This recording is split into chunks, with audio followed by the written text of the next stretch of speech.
We always talk about movies, so I'm going to try to stay away from movies. Well, what was the last movie you guys talked about? Well, we mentioned Outbreak in the last Casual Friday. Very apt. Yeah, it's appropriate. Very apt. So before we're just not going to it's like new face here. I'll tell you, this is, if you hear the face, if you hear the voice or see the face, however you're consuming this Casual Friday podcast, this is David Behrens. He's the community manager here at Brickyard Woodbridge, and he knows all things.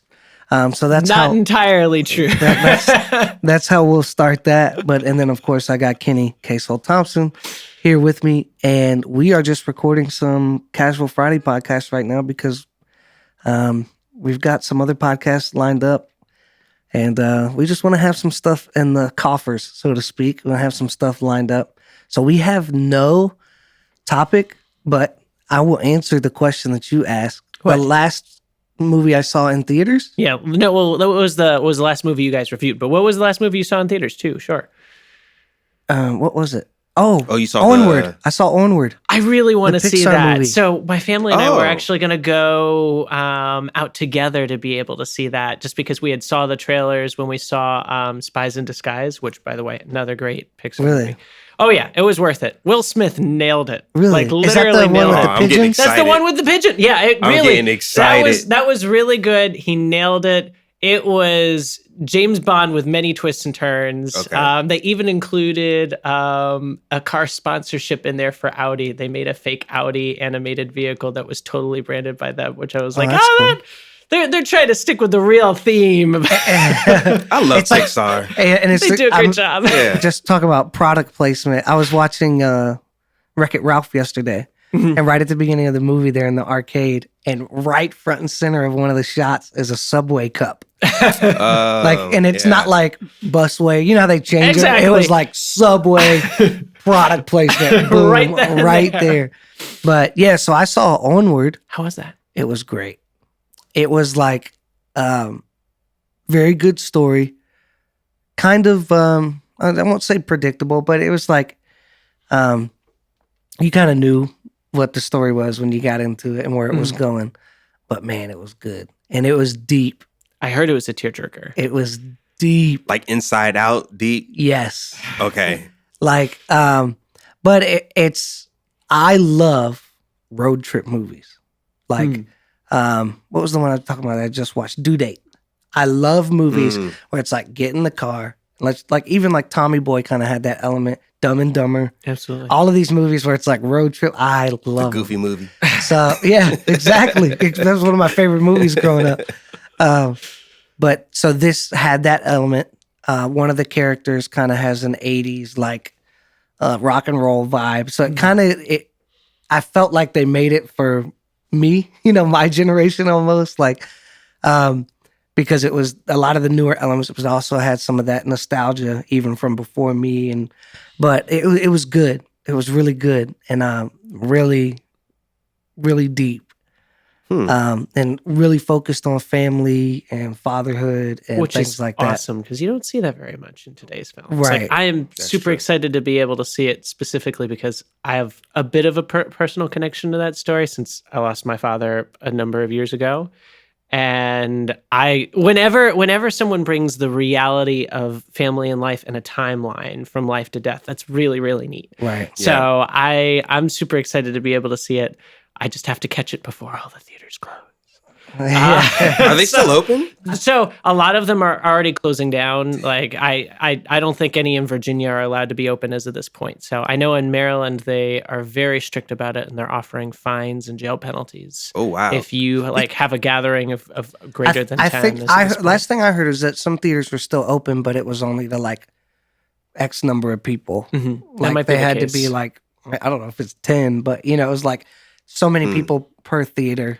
I wanted to see The Quiet Place this weekend because it's supposed to come out this weekend. So I was kind of hoping all this stuff started the next weekend. A lot of studios are going to release. Let me rephrase. They're already delaying things. Well, some studios are even going to release straight to streaming. Really? So I heard that Trolls 2 is going to go straight to streaming. The experience of sitting in the theater is. I know. I cherish that so much. But When I say straight to streaming, this is what I understood from reading the article about Trolls specifically, is that it would be available for purchase for like $19.99. So it's not just going to be like, I'm just going to watch it. So I guess it's like in lieu of going to the theater, you can go ahead and buy the movie, and then I guess they're going to still release it in theaters. Well, and I guess that makes sense to their target demographic for Trolls, right? Ultimately, because there are plenty of kids that are going to be at home, bored out of their wits' end because they're still in quarantine, and there are going to be plenty of parents like you that are going to be like, all right, here's something. I'm not watching Frozen 2 anymore. Exactly. I need a break from Frozen, man. So, I mean, at the end of the day, I would definitely consider, if it came out tomorrow, I would probably be watching it. Do they make more money now that we're kind of going straight to the... Well, perhaps, right? Because there's the mystique, right? Like, for example, when you go into a theater, how much do you pay? Maybe $9-10?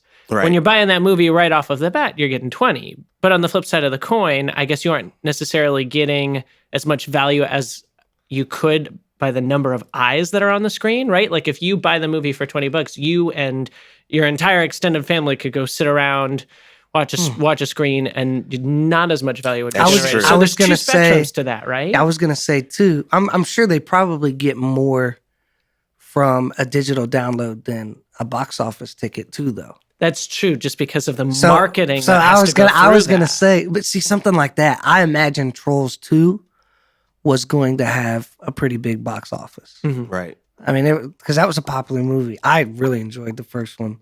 The second one looks awesome. So something that was going to have kind of like a blockbuster type opening, which it probably would have, I don't know. It's hard to say because it could go either way. It could. Because the way the box office works is people go and then they post or talk about, oh my gosh, it was awesome. And then everybody goes. Exactly. You know, that's why these movies, like they may have a big opening and then it's like, nothing happens because people get out and they're like, that was terrible. You look at like something like the major movies like Joker. That was the thing with Joker. It's like, oh, this could be cool. And then all I heard about for 3 weeks was, yo, you got to go see it. So guess what? I ended up going. Exactly. So that, but in this case, in the same token, everybody keeping their kids home.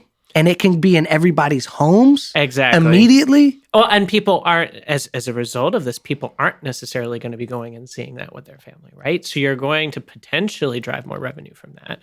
And in addition, since we're all literally glued to social media right now, trying to figure out... Everybody's going to be posting Exactly. about it. Everyone's going to post about it. They're going to be like, all right, this is how I stayed sane during the coronavirus. And I watched Trolls 2, and boy, did it make my day. And if there's anything that people are looking for right now is just a sprinkle of joy somewhere. Yeah. And the theaters don't get a cut of that. They only make money off concessions, right? They're not getting any profit from the bottle. I think they have to pay. I have no idea what I'm talking about. Disclaimer. But I thought that they had to pay kind of for the movie reel. Like they almost rented the movie for the theater. So they paid almost like a licensing type thing. I think you're right, because that's kind of how it works in both the museum, the music and video realm. Yeah, I think they license it for a period of time, and every time you show it in theaters, a certain amount of cut needs to be brought back. Okay. And probably what it is too, there's probably now like deals. Like they probably there's agencies and so they might massive theaters they might pay like a flat license fee or something, and then get the rights to play the movie in there, because technically, like, you're not even supposed to, if you had 20 people in this room, you're not supposed to play a movie. You're supposed to pay absolutely licensing for that. Really? Yeah. So I have, so one of my favorite independent films that I really enjoyed, awesome documentary. What you had to do is if you had any more than 10 or 15 people, you were supposed to self-report. It was an accountability thing where you're supposed to self-report. I never knew that. And you're supposed to say, okay, these are the number of people, and then they will share a license with you. And it can range anywhere from like $99 for 30 all the way up to like thousands in order for you to have multiple eyes. It's the difference between, I guess technically when you buy a movie, you're buying the right to a private viewing. So you, in your home, any sort of public viewing, you need a separate license. So if I have a house party and I'm like, we're going to watch a movie, and it's like 50 people in my house. Technically. So that's where we sit into that gray area, right? This is why courts exist. Because you that's like one of those scenarios. This is fascinating. I never knew this. No. So it's really difficult, right? Because at the end of the day, for example, let's say you actually want to go show Rocky or a really big, iconic movie. Throw The Princess Bride in there if you want. Something that has honestly been integrated into the culture as an iconic film. And they're making a decent chunk of change from their legacy. But then you have an independent film producer who's just released his film. And both of them should technically be getting a similar amount of income from the same amount of viewers. But ultimately, that independent film maker may not necessarily get the revenue that they truly need in order to keep their business alive. If all of a sudden someone does an indie film festival and shows it to 500 people. Right. So there can be a real loss of revenue. But on the flip side of the coin, big organizations, big film organizations, they could probably hold their own if 500 people saw their film. So it's this fine line, I imagine, between, how do you make it work? Would the film company ultimately sue you if you showed it to 50 people? Don't tell us the date that's going to happen, because they'll hunt you down. And what losses are truly being experienced in relative scale to how much the film company is actually making, I guess, in my thoughts. So I learned something. That's interesting. Yeah, I've been a part of planning events, and somebody will say, "Hey, background. Why don't we play? We could put this movie up." And sometimes it's just like, no, because we're not just going to do it, and we don't want to have to buy the licensing for it next. So. Especially if you do, like, for example, let's say Brickyard did a movie showing. We have got to be able to get the licensing for it. Wegmans, when they do movie showings, it's the same reason to get the licensing for it. Even things like churches, pay licensing. I think it's CCLI. Yep, CCLI licensing every year in order to be able to play the songs you play in your church. And those CCLI licenses are divided among the songwriters and artists. And my mind is, I never knew. Well, and it's also based on how many. So I was a part of a church plant and got to help with all of the IT and administrative work in regards to getting that church plant off of the ground. And one of the things that we had to consider was CCLI licensing. And you actually you have to pay essentially twice. You have to pay once to have the ability to sing the song, or actually 3 times. Once for the ability to be able to sing the song to a public audience. Next is to be able to record it. So if you want to record it any way, shape, or live form, stream, that's another license. To even sing it? To sing it is one. Again, you're singing it to a public audience, so you have to technically keep an eye on your congregation it's like performance royalties. Exactly. So like even if an artist does another artist's song at their concert, technically that other artist should get paid royalties, because they don't own the intellectual property rights to the song that they sung to their audience. And they consider a church service in some ways a performance. So you have that, and then the last thing is if your church puts like lyrics on a slideshow or what have you, or prints them, that's another fee. So there's 3 ways in which you are paying that licensing out: is print, singing, and recording. So if you've ever been to a large church, mainly, you'll see a large church, when the song starts, they have the copyright information at the bottom. Yep. And which is technically you're supposed to do. Yeah. A lot of smaller churches, just by the very nature, you don't really have to worry about it. And that's also probably a reason why some of the bigger churches would sing exclusively original songs, because they don't have to worry about the licensing. They don't have to worry about the, all of those things. Okay. Because then they get to claim ownership over that music. Also, another reason why churches love to be able to stick to traditional hymns too is because, yet again, a hymnal is technically a bit of an open source document, so to speak. So 2 different ways to be able to play it. But underneath everyone, like if you sing, if you sing "How Great Thou Art" at one church, and it's a variation from an artist. You'll see all the copyright information, and underneath in the last line, it'll actually say the CCLI license number. And you can actually search that number in a public database to determine which church actually licensed it. So if you see that number and it doesn't match the church that you're worshiping at, you actually have the rights to be able to report it in some sense. I just want to say that this conversation makes me realize that I've been committing crimes my whole life. No. It's crazy, man. If you look like the way that they track this too, like even broadcast. So like as a songwriter, if you have a song and all right, so let me just make it real plain. If I have a song and I put it in a database as my song, right? If anybody in any type of broadcast, basically anywhere, including online, uses that song, it's monitored. They hear my song, even under dialogue, even in the background, the computers can hear my song playing, and then I get credit for that.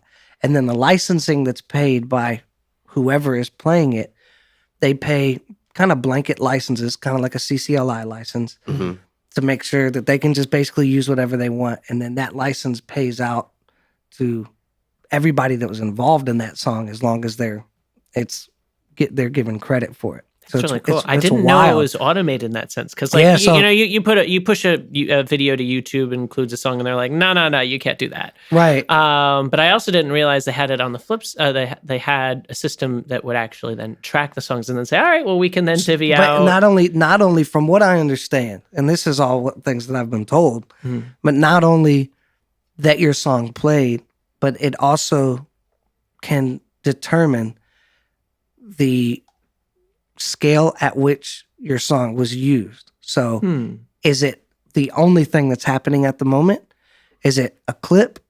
Is the commercial built around that song? Because then there's more, you apparently get paid out more. Is it just in the background? Is it for a portion of it? Is it for a large portion of it? So it's like the prevalence of it, the amount of time, how it was used. Apparently all of that is determined, because you got to think the thousands of things right now being, more than that.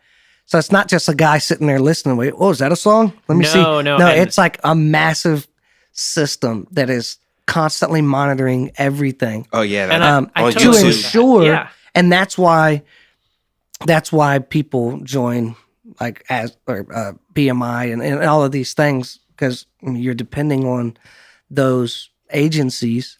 They really do look out for the interest of the songwriters, and there's all these guilds and unions for all of these entertainment type things that are just making sure that if you had your hand in writing a song and you're a songwriter on that if somebody right now takes that song and puts it on their television broadcast, you should get credit for that. I know I have like old videos on YouTube that have been up there for years, and I've gotten notifications for those videos years later from YouTube saying, hey, this is this person's song, so we're going to take any future revenue that this video might make, and we're going to give it to that person. Yeah, so that's like, I've done that too. If you use another piece of music that it says, this was flagged, you can still keep it up, but you can't monetize it. Right. And then basically they take, whatever. That's what happened on Martin and Austin's video. Because I put like there's this gospel song that they wanted in the video. It's two friends of mine that proposed to each other. Aww. And the video did well. It has almost 1 million views right now. But because it was like that gospel song, they flagged it. You can keep it up, but you can't monetize it. And whoever wrote the song, they're probably getting a check from that. Yeah, for sure. Yeah. That's pretty wild. And your options would have been to either include an original song, an open source licensed song, right, or recorded your own version of the song and got that version of the song approved. It's called, there's different types of licensing. The main issue with that is not just the song. The reason you can't get anything is it's the song and the master. So it's the audio recording. Right. So if you would have done your own audio recording of it, you could have licensed your right to record it and then used your recording on your video. But then even then, the original owners of that would get at least a cut. Does that make sense? Yeah. All this stuff is confusing. Well, I mean, And there's that's things, why they're lawyers. there's things I think I know too, and then it's like you get in situations and it's like, wait, you can't keep up. And here we are, we're doing audio, video, everything, and it's just kind of No music. That's why all of For our a reason. Hey, just as a quick, one of our goals for the next year or so is that we do have a massive library of music, photos, and video, B-roll type things. And we will actually be amassing more through some of our creative friends. And one of our goals is to open a digital media library where all of the things that we make and that we create, we will then put into a library and other people can have access to. Yeah. So if you're out really there cool. and you make music or a photographer or video or a designer, and you would like to be involved in that, shoot us an email. And we've still got a lot of development to do to get there.